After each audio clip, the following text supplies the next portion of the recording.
God has always been a part of my life. I've always had faith. As far back as I can remember, for example, I have always said my prayers at night. It was just a given for me that my belief and my faith. However, what I can tell you is until about 4 or 5 years ago, it was a very habitual part of my life. I've probably said the same prayer for like 25 years without that changing. So that's what I mean by very much a habit, and things taken for granted, I guess. About 5 years ago, I started having a series of things that happened in my life that were pretty significant. I went through a divorce. I lost my dad. I took a new job here in New Brunswick, so moved my 2 boys from the only home they knew to a new province. And then about 1.5 years ago, I was diagnosed with cancer, and I went through the whole chemo and radiation. It's probably one of the scariest things to hear from a doctor is you got cancer, right? Especially when you're a single mom and have 2 boys, and you know. So yeah, there was some times between that over that year or so that was very difficult for sure. I guess during this course of the last 4 or 5 years, I started looking more towards God than I had for a number of years.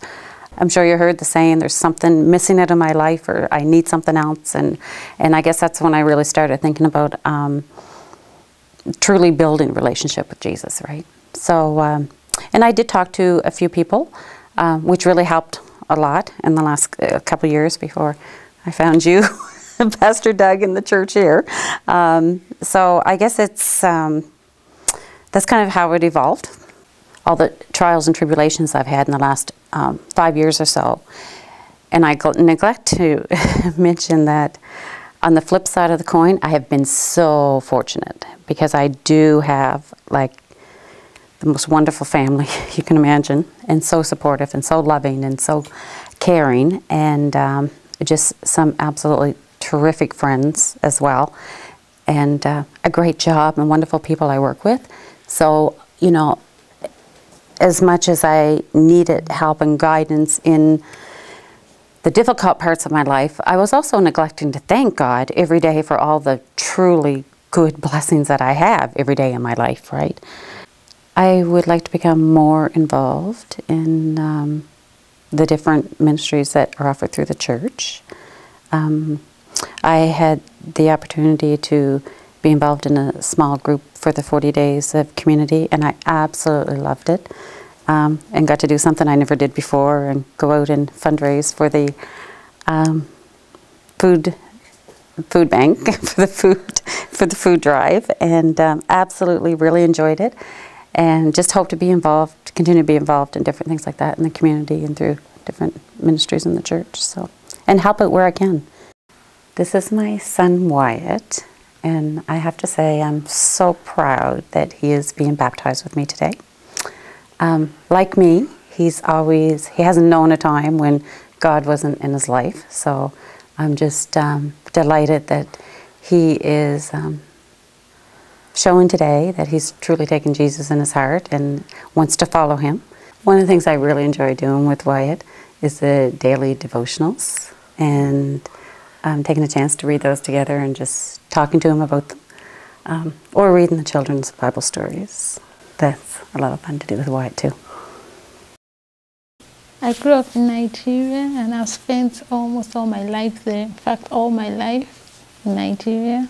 And right from when I was small, my mom had always taught me about Jesus, about who he was, about how he died for us, about how he loved me so much, about how I should just give him my life. So I've always grown up to be a Christian, to be a child of God. Yeah, as a child, we used to have a Bible study every Friday, and go for Sunday school. Then we used to read the Bible to us, and prayed with us. We always prayed as a family. And I started reading the Bible by myself in high school. Then I was in the boarding school. I was far away from home. Then anytime I felt very lonely, I remembered my mom telling me that Jesus was always close by me. So I'll pick up my Bible and read and say, Jesus, help me not to feel so lonely, and say my prayers. And it always felt like it was comforting to know that I always had someone by my side. I left Nigeria the last week of December to come for a postgraduate degree in Canada in chemical engineering. And when I got here, it was very cold. And for like the first 3 weeks, I didn't go to church, but I didn't feel so happy within me because it was like I was really missing something. So the first week, I looked around, I went to a church I really didn't like. I wasn't really comfortable. The next week, I went to another one, to the same one, but I didn't like it. Then I just went on the website and looked for a church, and I found this, and I came to church, to Grace Memorial.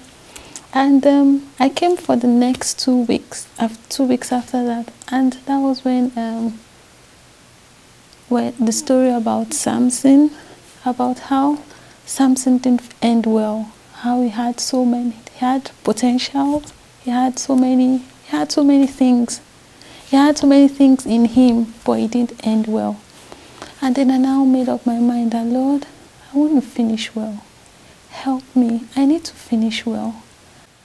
To finish well, I need the Holy Spirit. I need something. And like when Pastor Doug now talked about us getting baptized many weeks after that, many weeks. Initially, I was afraid. I was like, is this the right time? Maybe some other time. Maybe some other time. But yesterday night, I just couldn't sleep. And something just told me that there will never be a right time. Just make up your mind. Get determined. And God will help you. For my future, I want to do things for Jesus. I don't want everything to be all about me. I want my life to be all about Jesus. So that's why I'm taking this step of baptism, that yes, now Jesus, I now know you. I've given you my life. And I want the whole world to know that yes, I've given you my life. And just as you sent the Holy Spirit when Jesus was coming out of the water, I want you to fill me with your Holy Spirit. I want you to help me to be what you want me to be. And I want to do great things for you.